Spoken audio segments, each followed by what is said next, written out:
मुलं घाई गडबडीमध्ये योग्य असा आहार घेत नाहीत. बऱ्याच वेळा प्रथिने, फायबर, कॅल्शियम यांची कमतरता असते आणि छोटे मोठे आजार बरे करण्यासाठी विकतची पावडर आपल्याला घ्यावी लागते.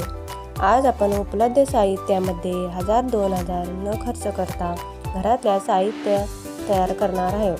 केसापासून नखापर्यंतचे सर्व आजार उपयुक्त अशी पावडर चला तर बनवूया प्रोटीन पावडर. पण त्याआधी तुम्ही जर चॅनलवर नवीन असाल तर हेल्दी अँड टेस्टी चॅनलला सबस्क्राईब करा.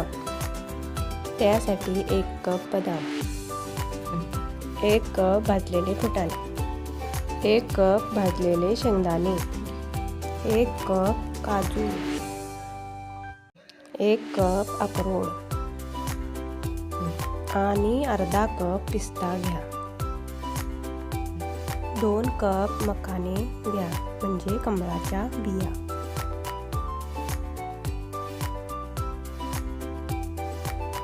1 कप खडी साखर घ्या. अर्धा कप खसखस घ्या. हे सगळं साहित्य भाजून घेऊया.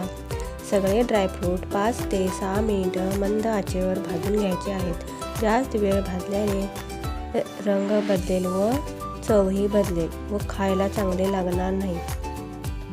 खसखस 1 ते 2 मिनिटांसाठी भाजून घ्यायचे आहेत. ओमेगा फॅटी, कॅल्शियम, प्रथिने, फायबर युक्त असे हे ड्रायफ्रूट खाताना मुलं कंटाळा करतात.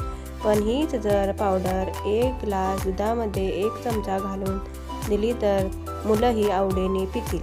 आता हे भाजलेले साहित्य ताटामध्ये काढून घेऊया. आता आपण मखाना भाजून घ्यायचा आहे. मखाना भाजताना तेल किंवा तुपाचा वापर केलेला नाही. मखाना किती भाजला पाहिजे, दाबल्यानंतर कडक लागला पाहिजे. आता आपण मखाण्याची पावडर तयार करून घेऊया. मखाण्याची पावडर चाळणीमध्ये चाळून घ्यायची आहे.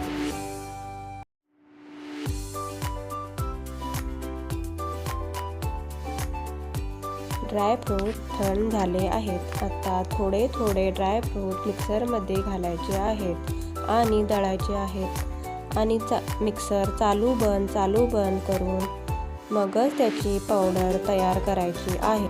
खडी साखर ही बारीक करून घ्यायची आहे.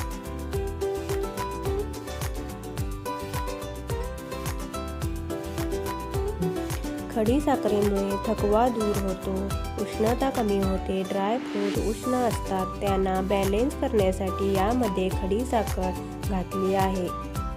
आता ही पावडर हवाबंद डब्यामध्ये भरून ठेवूया. ही पावडर 6 महिन्यांसाठी स्टोअर करू शकता. ही पावडर लहान मुलं असतील तर 1 कपमध्ये अर्धा चमचा, मोठे कुणी असतील तर 1 कपमध्ये 1 चमचा पावडर घ्यायची आहे.